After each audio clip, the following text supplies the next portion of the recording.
berusaha mencari teman-teman yang baik. Tidak benar kita cari teman sebanyak-banyaknya, enggak. Ya. Rasulullah SAW mengisyaratkan kita untuk milih-milih teman. Ya. Almar'u ala dini khalilihi. Falyanzur ahadukum man yukhalil. Seorang berdasarkan agama kawan dekatnya. Maka hendaknya salah seorang melihat siapa yang menjadi kawan dekatnya. Ya. Jadi kita berjalan tidak kepada siapa saja. Kita tidak membuka pertemanan kepada siapa saja. Ya. Tatkala teman banyak, kita repot sendiri ya. Terlalu banyak teman, kita repot sendiri dan itu bukan menambah kebahagiaan, menghilangkan kebahagiaan. Benar ada kelezatan tersendiri tatkala bertemu dengan teman-teman. Namun kalau terlalu banyak, akhirnya kita repot sendiri ya. Undangan terus ke sana sini. Terus gimana memenuhinya ya. Kalau enggak temu enggak enak, akhirnya enggak enakan sama sana, enggak enakan sama sini, enggak enak, repot sendiri ya. Maka Nabi menyuruh kita untuk milih teman, tidak semua menjadi kawan dekat, teman jalan kita, teman gaul kita. Kita harus pilih yang baik. Karena sebagaimana sering saya sampaikan pepatah Arab, as-sahibu sahib, bahwasanya sahabat itu akan menarik ya. Kita kalau berkawan pasti terjadi proses sinkronisasi. Entah kita akan seperti dia atau dia seperti kita. Maka kita cari teman yang bermanfaat. Teman yang bermanfaat bagi agama kita dan juga bagi dunia kita ya. Maka hindari teman-teman yang buruk. Hindari teman-teman yang buruk. Tidak ada dalil yang paling bagus dalam masalah teman yang dekat seperti dalil yang disebut oleh Ibnu Katsir rahimahullahu taala tentang Ashabul Kahfi. Ashabul Kahfi mereka orang-orang yang soleh.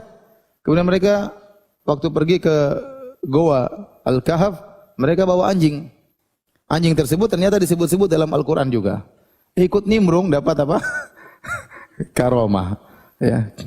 Sampai Allah sebutkan anjing beberapa kali dalam Al-Qur'an gara-gara bukan anjingnya, gara-gara apa?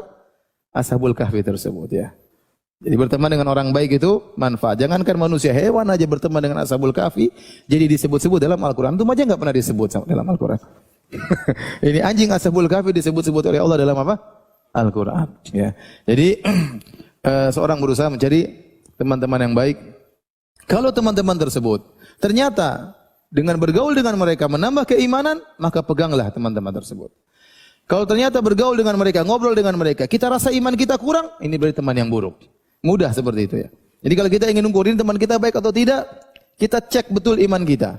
Sebelum kita ketemu dia, kemudian kita ketemu, kita ngobrol, kita tertawa-tawa, kita makan bareng, ada tambah keimanan dalam diri kita, berarti ini teman-teman yang baik. Tapi kalau kita setelah ngobrol dengan dia, duduk 1 jam, 2 jam, ternyata kita tatkala berpisah, hati kita terasa lebih keras, berarti teman yang buruk, hindari. Kenapa hati saya lebih keras? Ternyata hati mereka lebih keras, gara-gara saya bikin hati mereka keras. Ini ternyata saling memburuk di antara kita. Kita memperburuk mereka, mereka memperburuk kita. Maka hindari. Hindari teman-teman seperti ini yang kalau kita setelah berpisah, kita merasakan hati kita semakin keras. Ya, maka ini berarti teman-teman yang buruk. Ya. Dan kita bisa merasakan hal tersebut. Contoh kita duduk sama kawan-kawan, ternyata teman-teman kita suka ghibah.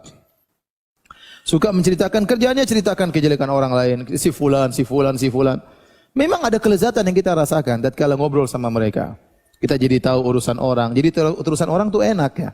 Ada kelezatan. Saya bilang maksiat itu lezat. Makanya kalau ada acara berita-berita tentang bongkar aib ini si fulan laporkan polisi, ini ketahuan ininya, enak kita nontonnya. Karena ghibah itu lezat, maksiat lezat. Sebagaimana zina itu lezat, ya. Sebagaimana ya minum khamar itu lezat, ghibah juga lezat. Dengar ghibah lezat. Dengerin ghibah saja apa?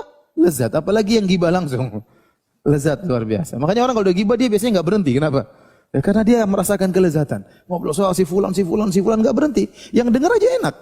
Ya.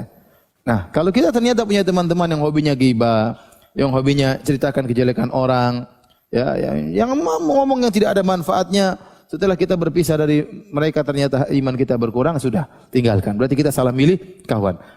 Mundur, tinggalkan dia secara perlahan. Jangan kita bilang enggak enak. Karena yang menjadi korban adalah agama kita. Kalau kita enggak enak terus tetap sama dia, agama kita yang hancur. Terkikis sedikit demi sedikit gara-gara kita bergaul dengan orang-orang seperti ini. Maka tatkala kita memilih teman harus benar-benar difilter ya. Harus benar-benar difilter. Dan ini sebagaimana sabda Nabi SAW tadi, falyanzur ahadukum man yukhalil. Hendaknya salah seorang dari kalian melihat siapa yang mau dijadikan sahabatnya ya, sahabatnya. Nabi SAW mengatakan mathalul jalisis salih wal jalisis su perumpamaan teman yang baik maupun teman yang buruk, kata Nabi seperti kahamil misk, seperti wasahibil kir, seperti orang yang wanafikhil kir, seperti orang yang menjual minyak wangi dengan orang yang menggunakan alat tiup untuk besi, ya, memanaskan besi.